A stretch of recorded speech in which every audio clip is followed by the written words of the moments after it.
Internet पर अपनी भक्ति को मोनेटाइज कैसे करना है वो कोई इनसे सीखे। मैं श्री कृष्ण को अपने छोटे भाई के रूप में बचता हूँ।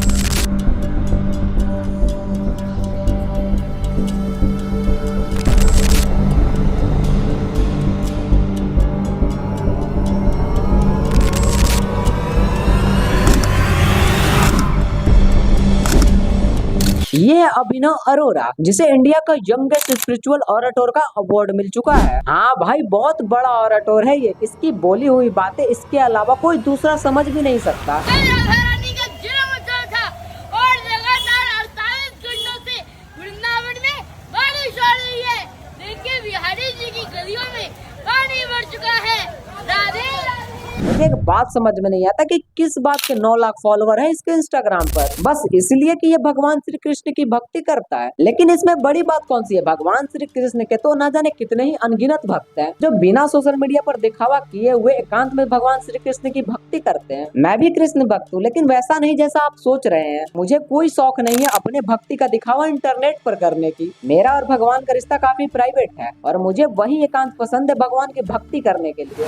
मैं श्री कृष्ण को अपने छोटे भाई के रूप में बचता हूँ।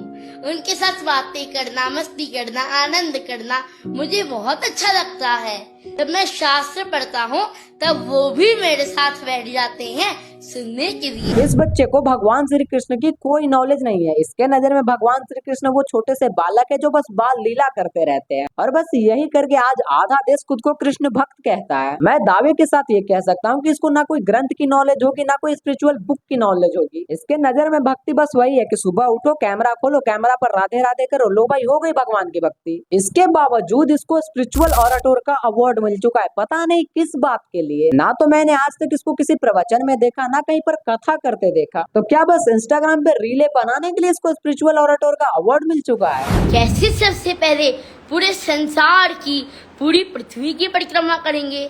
तो गणेश जी ने सोचा, गणेश जी ने डिसाइड किया, तो चलो इन नकली भक्तों को इन्हीं के गेम में हराया जाए। भगवान श्री कृष्ण की एक बहुत सी प्यारी और पावरफुल मंत्र है, ओम कृष्णाय वासुदेवाय हरिये परमात्मने प्रणता कलेशनाशाय गोविंदाय नमो नमः। मैं अगर इस बच्चे से या फिर इंटरनेट के जितने भी ये फेक कृष्ण भक्त है उनसे अगर इस मंत्र के बारे में पूछूं तो उन्हें घंटा कुछ पता नहीं होगा। अब कुछ लोग कहेंगे कि भाई तू जानबूझ के मंत्र इस्तेमाल कर रहा है, हर किसी को मंत्र थोड़ी पता होता है। हाँ पता होता है, अगर खुद को भक्त कहते हो और 2-4 छोटी मोटी किताबें भी पढ़ लेते तो पता होता कि ये मंत्र क्या है, इसका मतलब क्या है। इसके बाद भी कुछ लोग उल्टा इसी को डिफेंड करेंगे कि साले तूने अभिनव बाबा के बारे में ऐसा कैसे बोला, वो कृष्ण भक्त है। अगर वो कृष्ण भक्त है तो आप भी तो कृष्ण भक्त ही हो, तो ऐसी क्या डिफरेंस है उसकी भक्ति में और तुम्हारी भक्ति में? भगवान श्री कृष्ण ने गीता में क्या उपदेश दिए थे, उनका मतलब क्या था, उनका महत्व क्या था? अगर मैं ये सवाल भी इंटरनेट के कृष्ण भक्तों से पूछूं तो उनके पसीने छूट जाएंगे, क्योंकि उन्होंने भगवत गीता भी इंस्टाग्राम रील पर देखी हुई है। ब्रज और वृंदावन में रहने वाला हर कोई कृष्ण भक्त नहीं होता, हो सकता है कि वो भक्त के रूप में पाखंड भी हो।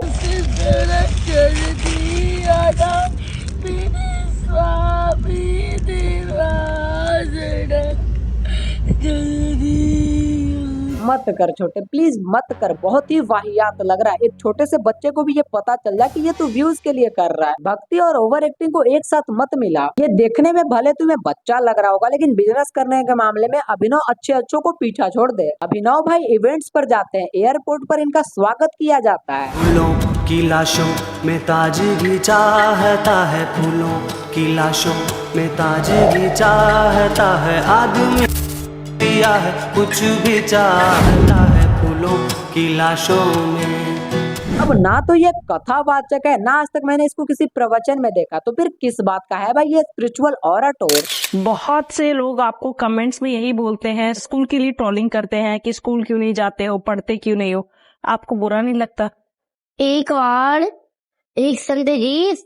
अरे भाई सीधा सीधा बता, बुरा लगता है कि नहीं लगता? इतना नहीं पूछ रही वो तेरे से। हो सकता है कि ये बच्चा बहुत ही भोला होगा, लेकिन इसके पीछे जो मास्टर माइंड होगा उसकी दाद देनी पड़ेगी। हर 2 भक्ति वाली रील के बाद एक पॉडकास्ट की क्लिप डाल देता हूँ, जनता न्यूट्रल हो जाएगी। और जो देवी जी इसका पॉडकास्ट कर रही है, आई एम श्योर कि तुम उनको पहली बार देख रहे होगे, जस्ट लाइक मी। लोग मंदिर जाते हैं भगवान से प्रार्थना करने, भगवान के दर्शन करने, लेकिन अभिनव मंदिर जाता है भगवान से कंटेंट निकालने के लिए।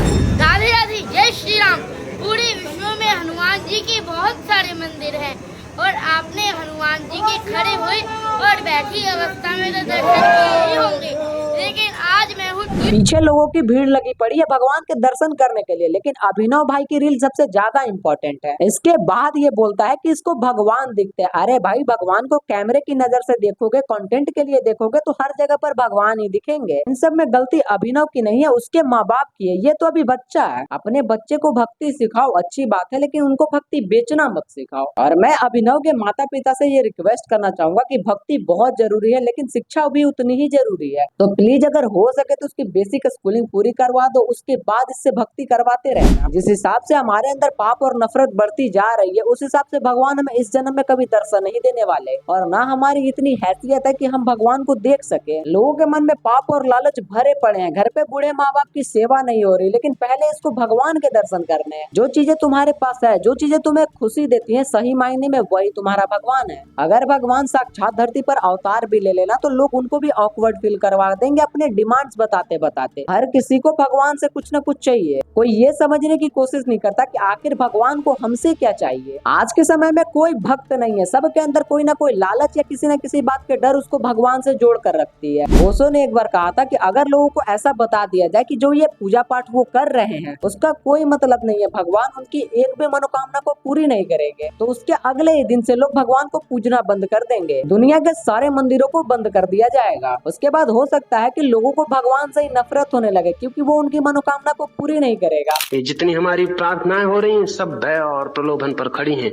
या तो किसी भय से छुटकारा चाहिए, या कोई प्रलोभन है, कोई नौकरी चाहिए, किसी को स्वास्थ्य चाहिए, किसी को मुकदमा, और अगर स्वास्थ्य और मुकदमे से मन उब गया है तो स्वर्ग चाहिए, मोक्ष चाहिए, भगवान के दर्शन चाहिए, भगवान के चरणों में निवास चाहिए। इस तरह की 25 बातें, लेकिन चाहिए। अगर ये वीडियो पसंद आई होगी तो वीडियो को लाइक करके चैनल को सब्सक्राइब कर लेना। हो सके तो वीडियो को कहीं पर भी शेयर कर दो, और जानकारी के लिए मुझे इंस्टाग्राम पर फॉलो कर सकते हो। एक और बात, इसके बाद जो आने वाली वीडियो है उसको देखना बिल्कुल भी मत भूलना, उसमें बहुत सारी ऐसी चीजें हैं जो तुम्हें जाननी चाहिए।